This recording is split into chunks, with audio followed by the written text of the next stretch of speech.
How to turn on microphone on iPhone. To get started, first of all go ahead and open up the Settings application on your phone. Once you're here, scroll down and go to Privacy and Security. From here, you can control which apps can access your data, location, camera, and microphone, and also manage protections. Scroll down and go to Microphone as shown. Over here, you can view and manage all the apps that have access to the microphone. You can now turn on the switches beside all the apps that you want to allow microphone access to.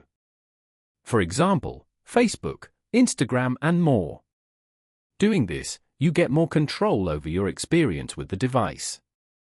Following these steps, you can easily turn on microphone on iPhone. Thank you for watching. Please leave a like if this tutorial helped you, or leave a comment below if you have any questions related to the video.